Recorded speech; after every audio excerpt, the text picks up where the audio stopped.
A graça do Senhor Jesus. Amados, estamos aqui para trazer aqui a lição de número 3, a nossa lição da Escola Bíblica Dominical, lição de jovem. Hoje nós vamos estudar, conforme nós estamos nesse trimestre, estudando a carta de Coríntios, né?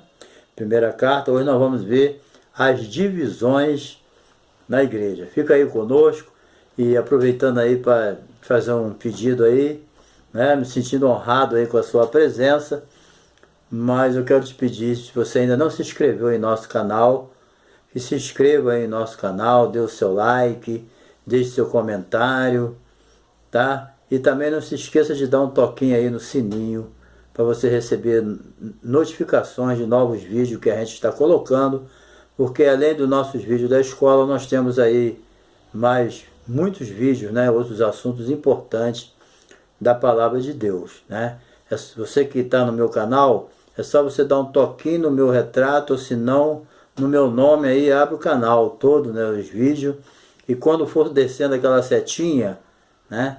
Você que acabar o limite dela, você toca em cima, em vídeos, aí você vai ver qualquer vídeo que você quiser, que vai aparecer todos os vídeos do meu canal. E vai ser uma honra aí ter você aí visitando o meu canal, tá bom? Fica conosco aí até o final, dá o seu like, se inscreva, nos ajuda aí a alavancar o nosso canal para continuarmos ministrando aí a palavra de Deus, tá bom? Então hoje nós vamos estudar a lição de jovem, divisões na igreja, tá bom? E o nosso texto aqui, áureo, texto do dia, está em 1 Coríntios, capítulo 1, versículo 13. Está Cristo dividido? Foi Paulo crucificado por vós? Ou foste vós batizado em nome de Paulo? Então, só aqui já dá para sentir, né, como era a situação da igreja de Corinto, né? Vamos lá. Divisões na igreja. Introdução. Vamos lá. Bem, vamos ver aqui nessa lição o apóstolo Paulo, ele tratando de um assunto que estava trazendo muita preocupação, né? O apóstolo Paulo, como nós já vimos, ele foi o fundador daquela igreja e ficou ali 1 ano e 6 meses, fez um bom trabalho, mas como ele era um missionário, né? Um apóstolo, um enviado de Deus, ele saiu para outros campos para fundar outras igrejas, evangelizar e conquistar outros povos. Então ele ficou ali 1 ano e 6 meses, mas deixou uma igreja estabelecida, né? Mas nesse momento, talvez aqui uns 5, 6 anos depois, né? A sua grande preocupação era as divisões internas na igreja, entendeu? A igreja estava dominada por divisões, e isso era causado por formações de grupos rivais, né? Começou a formar grupos dentro da igreja. Isso é o grande problema, né? A igreja é um todo, a gente trabalha com um objetivo só, é glorificar a Cristo e edificar a igreja, mas quando tem grupo, como aqui em Corinto, já começa a complicar, né? Então, existia partidarismo em relação à liderança, né? E ele também faz sérias advertências sobre tentar substituir, né, o mérito da cruz de Cristo por ostentação e orgulho pessoal. Ele entendeu isso como um grande perigo, né? A nossa salvação, ela é não pelo mérito humano, mas pelo mérito da cruz de Cristo, né? Então é isso que nós vamos estudar nessa lição. Fica aí conosco e vai ser bênção, tá? Vamos lá, parte 1 da nossa lição, ok? As dissensões e seus prejuízos para a igreja, ok?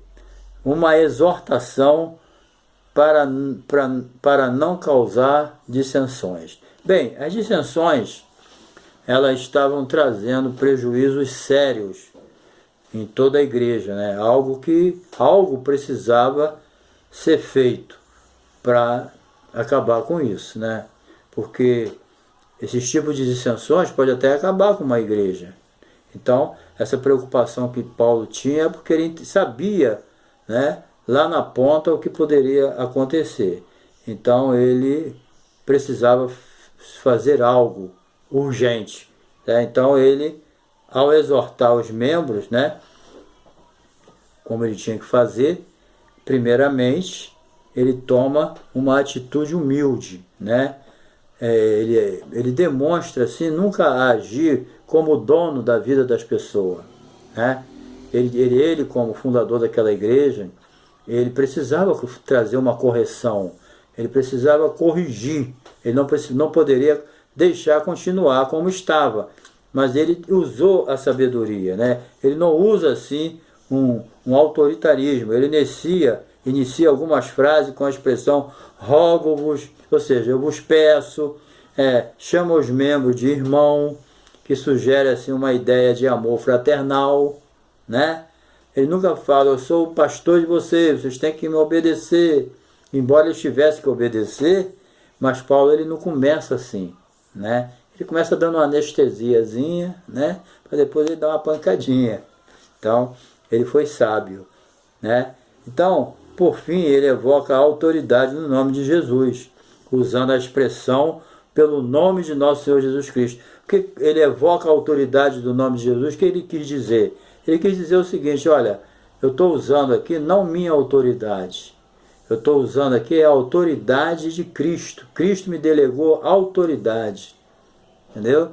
Então ele não estava usando a sua autoridade, ele estava usando a autoridade que Cristo delegou a ele, né? E por causa disso, ele tinha que ser obedecido, entendeu? Então isso é bem diferente. Muitas vezes a gente usa o nosso poder, o nosso grito, a nossa autoridade. Paulo não, ele usava a autoridade que Cristo delegou a ele. Isso é que é importante, né? E ele deixou claro isso para a igreja. Ele não quis mostrar que ele é o cara, não. Ele quis mostrar que ele estava sendo usado por Deus, certo? Então, isso aí é importante a gente entender para que a gente possa fazer a coisa de acordo com a palavra de Deus, certo? O diabo não tem nenhum medo da nossa autoridade. Tem não. Ele tem medo da autoridade delegada por Cristo. Entendeu? Quando você está submisso debaixo da autoridade de Cristo, sendo usado por ele, aí o diabo tem medo. Agora, a nossa autoridade, nosso autoritarismo, o diabo não está nem aí para isso, porque isso só traz problema, né? É muito importante quando tu olha para uma pessoa e sente que tem que obedecer ela, sem ela falar nada. É a autoridade de Deus na vida da pessoa. Bem, número 2.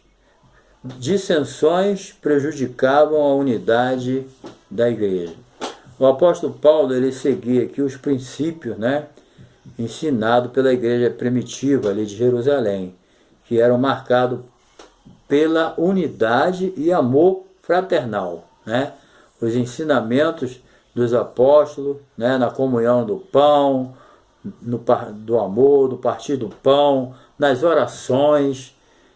As igrejas, né, elas procuravam seguir esse mesmo padrão, estar unida no partir do pão, nas orações, nas reuniões, né? Isso aí era importante, essa unidade.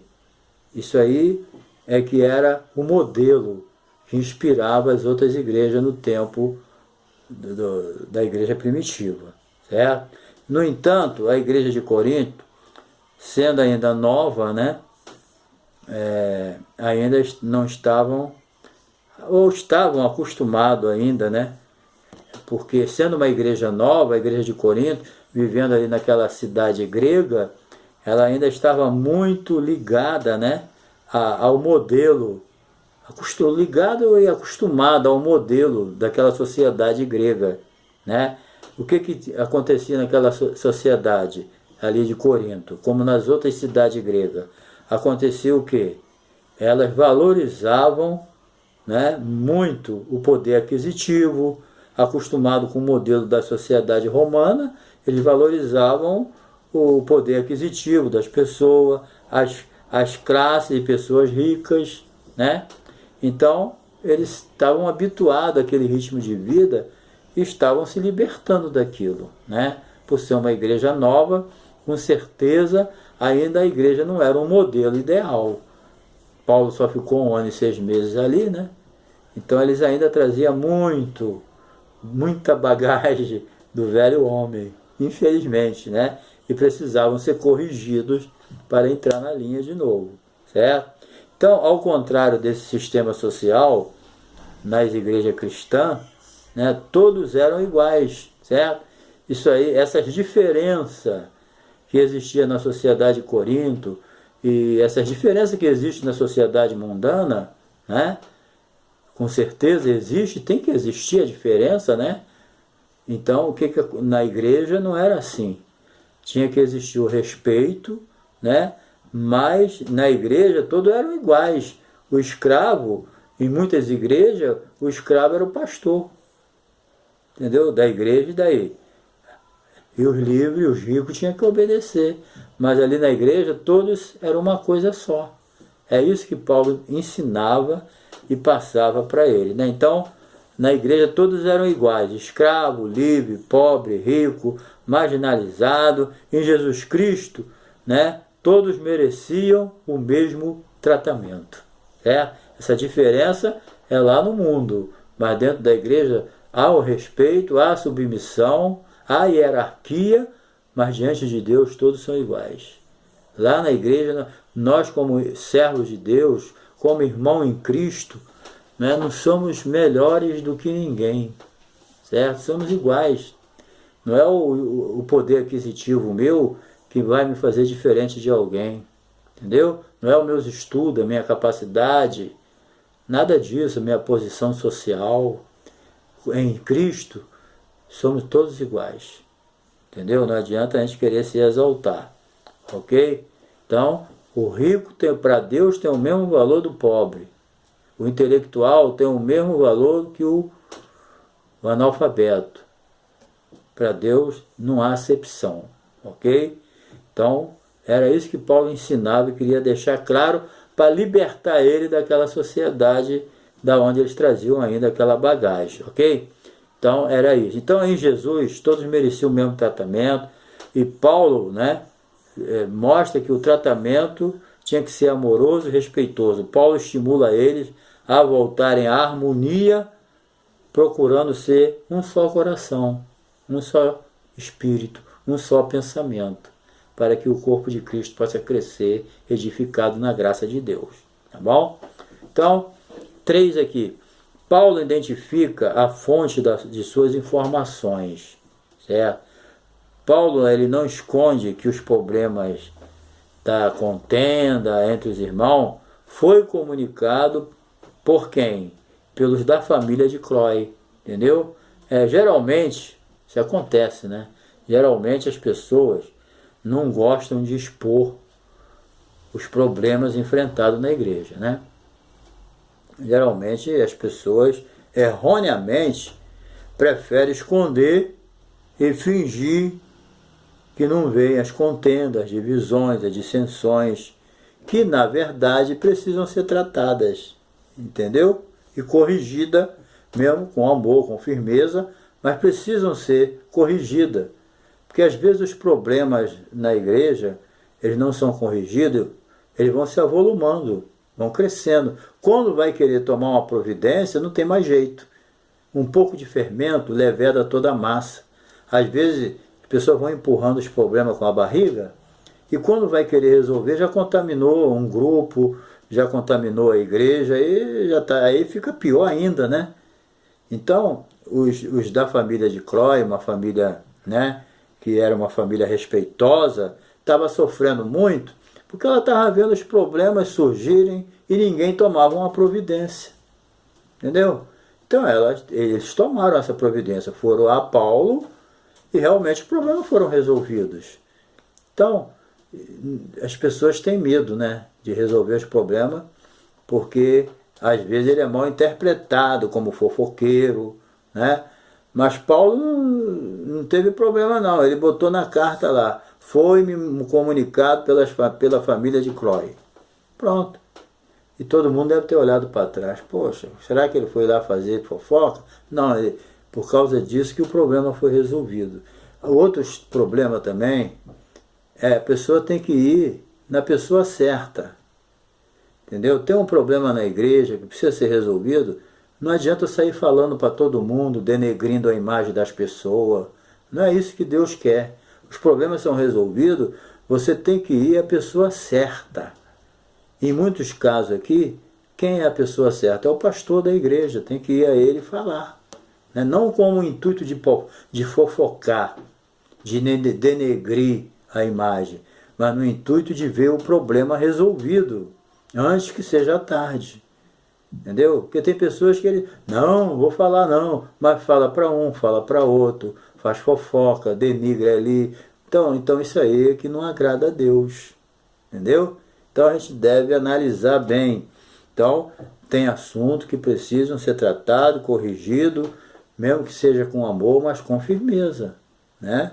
Porque a questão de resolver os problemas não é para destruir as pessoas, mas é para trazer solução. É para isso. Tá? Então, tem muitos problemas sérios na igreja, né, que tem que ser comunicado, não por inveja, por ciúme, ou para prejudicar alguém, de forma alguma. É para ter a solução do problema, porque a igreja, os problemas dela tem que ser resolvidos pela igreja. Entendeu? Coríntios aqui, até nos tribunais, para resolver problemas pessoais deles. Não, e Paulo até criticou, né? Será que não tem um sábio entre vocês para resolver os seus problemas? Precisa ir no tribunal do ímpio, né? Então, é isso aí. Então, muita gente está sofrendo, às vezes, dentro de algumas igrejas, porque está vendo os problemas e os problemas não são resolvidos porque ninguém está se interessando de resolver. Vamos para o número 3 aqui, né? O partidarismo na igreja, versículo 1, capítulo 1, versículo 12. O tratamento inadequado acerca das diferentes opiniões, né? Além de perderem a noção, né, de que Cristo era o centro de todas as coisas, eles perderam, né, a noção nesse sentido, né? Tudo indica que eles também não tinham habilidade para lidar com opiniões diferentes. Tem pessoas que realmente ele encontra, tem até líderes que eles encontram muita dificuldade de ser questionado. Porque às vezes nós somos questionados para ter uma ideia melhor, para abrir a nossa mente, para a gente entender o que está acontecendo. Mas tem pessoas que é intocável. Tu não pode falar nada, que a pessoa não aceita. Muitas vezes nós precisamos ser questionados de uma maneira, né, educada e com sabedoria, com a intenção de melhorar, e assim, entender, ouvir por quê, né?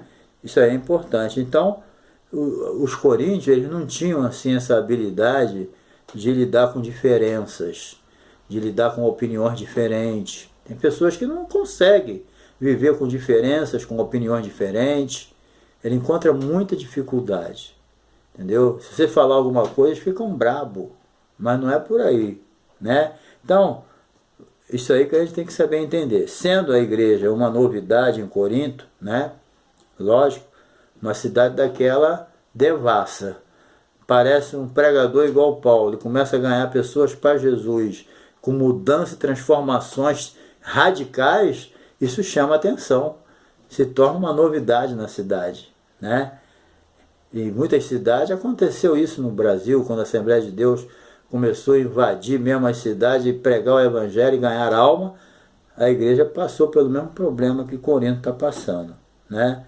Então, as igrejas cristãs tinham uma forma nova de organização, estilo de vida alicerçado nos ensinamentos de Paulo. Então, aquela sociedade, ela começou a ver em algumas pessoas, em alguns grupos, comportamentos diferentes, certo? Começou a ver estilos de vida diferentes. Por quê? Porque agora aquelas pessoas da igreja, eles estavam alicerçados em Cristo. Se alguém está em Cristo, nova criatura é, as coisas velhas já passaram, tudo se fez novo, entendeu? Então agora eles estavam vendo uma mudança naquelas pessoas. Então aquilo era uma novidade. E isso aí afastava um, mas aproximava outros, né? Porque muitos se interessavam por aquele modo de vida, porque já estavam enjoados já de viver aquela vida devassa que eles viviam. Quem quisesse continuar, continuava. Mas quem estivesse com vontade de mudar de vida, ele seguiria o exemplo dos coríntios, né? Com certeza. Bem, vamos ver aqui, número 2, a formação de grupos rivais. Bem, devido às dissensões, né, a igreja de Coríntio ela era dividida em 4 facções. Cada um seguia o seu pregador preferido, né? Quem eram esses pregadores? Paulo, Pedro, entendeu? Apolo, até Jesus, entendeu? Uns eram de Pedro, outros eram de Jesus, outros eram de Apolo, outros eram de Paulo, entendeu? Então, porém, esses líderes, eles não tinham culpa de nada. Os próprios grupos que criaram essas divisões. Os líderes, eles queriam, não era o crescimento do grupo deles, não. Eles queriam o crescimento do reino de Deus. É bem diferente. Paulo não tinha culpa disso, Apolo não tinha, Pedro também não tinha. Eles que criaram isso, né? Eles que estavam idolatrando seus líderes. E os líderes não tinham nada a ver com isso. Era problema deles, né? Então, porém, esse líder não tinha culpa. Então, os crentes em Corinto erroneamente usavam o nome desses líderes, né? Inclusive alguns eram influenciados pela cultura para os crentes em Corinto erroneamente usavam o nome desses líderes, inclusive Cristo, né? Para formarem grupos rivais devido à ambição pelo poder. Sempre tem uma ambição por trás disso, né? Então, alguns aqui eram influenciados pela cultura de veneração a heróis da mitologia grega e do culto à personalidade. Paulo não alimentou nem se aliou a nenhum daqueles que se diziam seus seguidores. O líder, às vezes, ele tem culpa nisso, né? Ele acha até legal pro ego dele, ter um grupo do lado dele. Mas o apóstolo Paulo era diferente. Ele era um homem de Deus e ele tinha maturidade suficiente para não alimentar isso. Entendeu? Um líder maturo, egocêntrico, ele vai se sentir bem tendo um grupo do lado dele, entendeu? E ele não sabe que com isso ele está criando a divisão na igreja. Certo? Então, a gente tem que tomar cuidado, porque os coríntios, eles tinham aquela influência, né, da cultura deles de venerar heróis. Os gregos tinham isso, negócio de herói, eles davam um valor tremendo aos heróis, entendeu? Então, eles foram para a igreja e não foram totalmente libertos, ainda tinham esses vícios ainda, né, de separar uns para ser seus heróis. Aqui eles separaram aqueles que eles achavam que era que eles se identificavam melhor. Quem se identificava com Pedro, seguia Pedro. Quem se identificava com Apolo, seguia Apolo. Quem se identificava com Paulo, seguia Paulo. Quem se identificava com Jesus, seguia Jesus. Até Jesus eles colocaram nesse grupo. Mas por quê? Eles tinham essa inclinação, né, de culto à personalidade. Entendeu? Eles alimentavam isso. Mas Paulo, ele não alimentou nenhum grupo. Ele não aceitou isso de jeito nenhum. É isso que cada líder tem que fazer. Certo? Em nome de Jesus. Vamos lá. 3 tipos de grupos rivais. Bem, parece que os grupos eram formados por aqueles que foram evangelizados e batizados. Parece, né? Porque esses líderes, né, eles guiavam pelo estilo, eles seguiam esses líderes de acordo com o seu estilo de ministério, entendeu? E a liderança de cada um com o espírito partidário. Aquilo que eu disse, né? Com aquele que eles se identificavam melhor, era um estilo para eles mais agradável, eles seguiam, né? Geralmente é assim, você se identifica com um líder, não se identifica com outro, mas nada de criar grupo, né? Isso aí é uma outra história. Mas aqui, pela imaturidade deles, eles dividiram a igreja em grupos. Um era de Pedro, Paulo e por aí afora. Então, vamos ver aqui. A liderança, né, de cada um era ligada ao espírito partidário. Vamos ver aqui, o grupo de Paulo. Paulo foi o fundador, né? Então, os primeiros cristãos, principalmente os gentios, né, se identificavam com Paulo. Aqueles que começaram a igreja e tal, eles eram muito ligados a Paulo, porque Paulo era o fundador. Então esses diziam, sou de Paulo.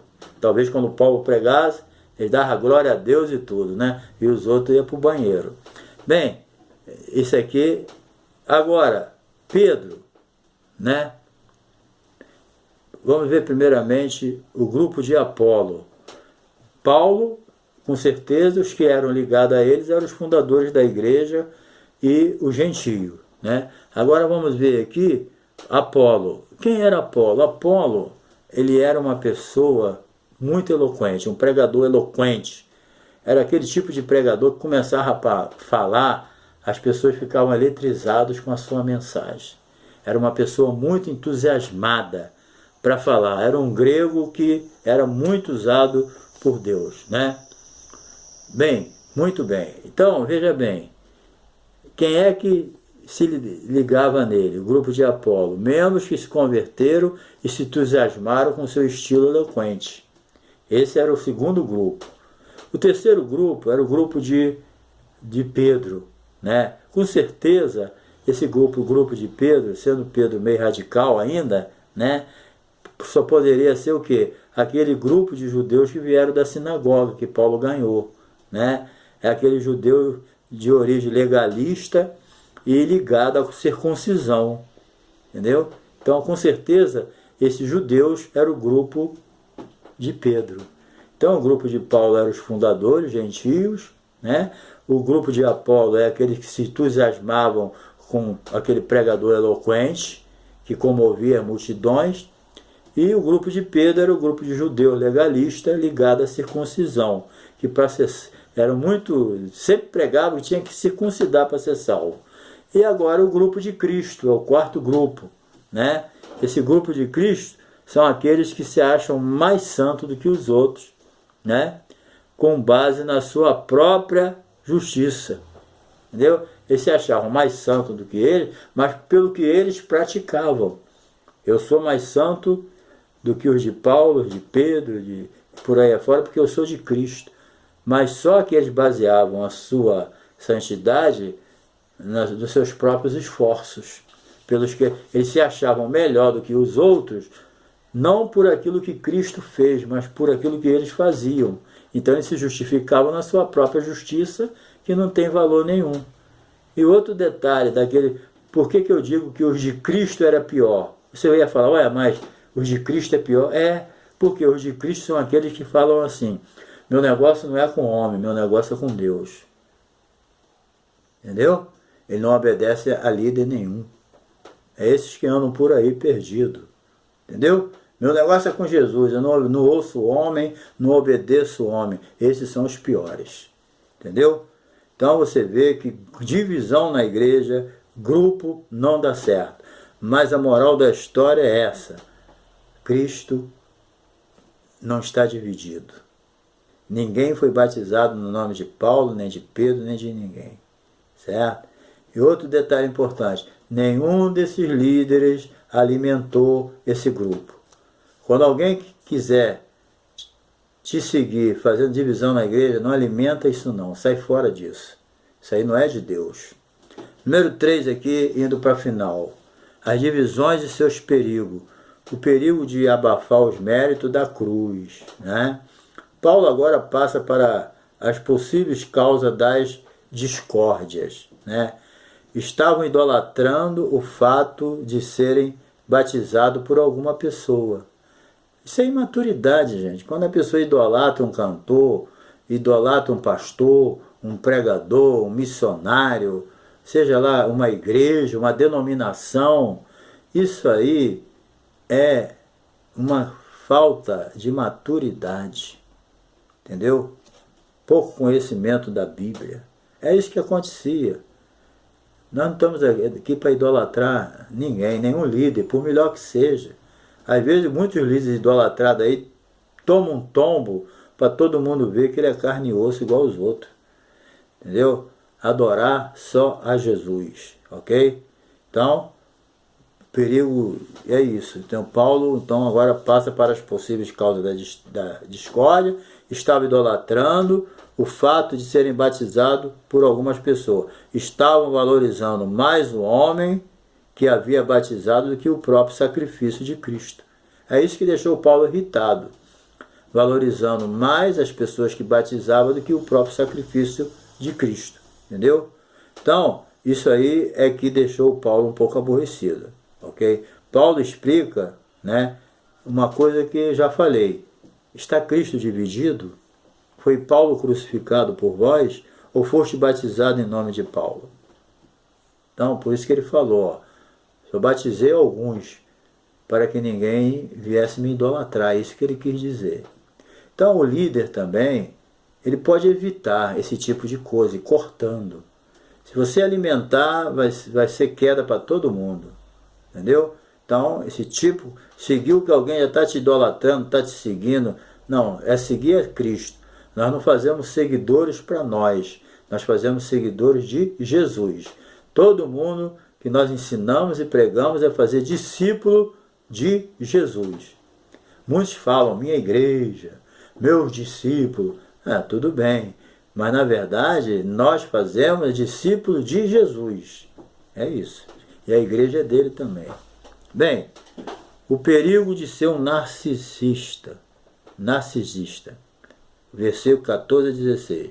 Paulo ele dá graças a Deus por ter batizado apenas algumas pessoas da igreja, né? E foi Crispo, ex-chefe da sinagoga, batizou Gaio, os da casa de Estéfano. Ele descreve o motivo no versículo 15, para que ninguém se vangloriasse por ter sido batizado por ele. Entendeu?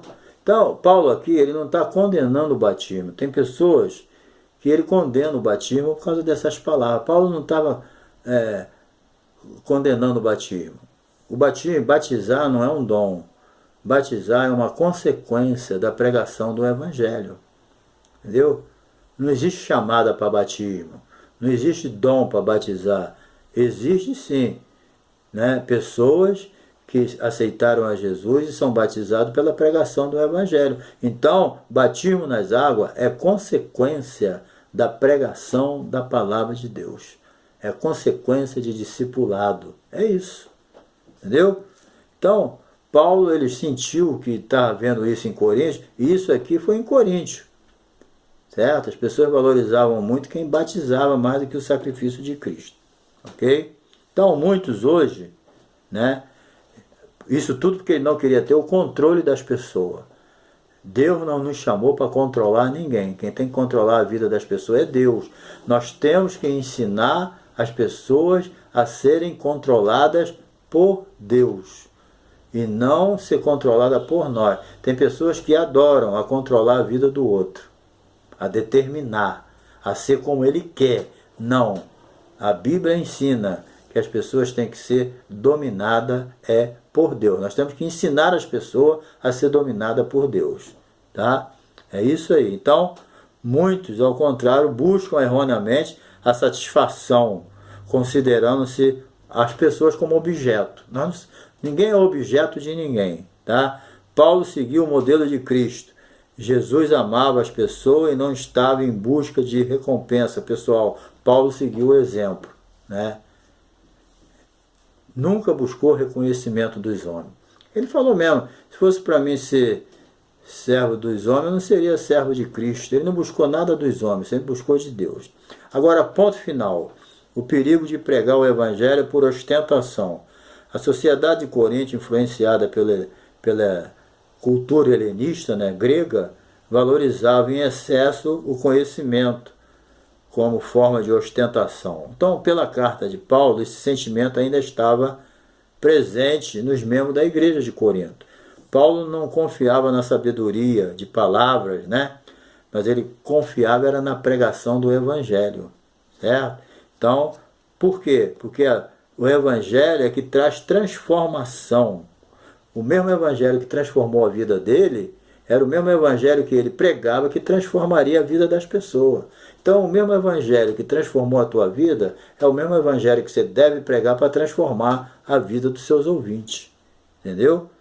É isso aí. Então, a pregação do Evangelho não deve ter como objetivo projetar o pregador. O pregador, ele é simplesmente um instrumento. A pregação não é para projetar o pregador, é para projetar a pessoa de Jesus. A mensagem tem que ser cristocêntrica. Tem mensagens aí de de 1 hora que não tem o nome de Jesus, não é cristocêntrica, então não serve, certo? Então a pregação do Evangelho deve ter como objetivo projetar o pregador, né? De não projetar o pregador e nem trazer benefício próprio, mas exaltar Jesus e a eficácia do seu sacrifício. O beneficiado deve ser alguém que nele crê, pois o Evangelho ele é poder de Deus para a salvação de todo aquele que crê. Amém? Então que Deus te abençoe, que você guarde essa lição no seu coração, dê uma boa aula e que Deus te abençoe, tá bom? E não se esqueça de dar o like lá no meu canal, se inscrever, tá bom? Estou te aguardando aí na próxima lição, em nome de Jesus.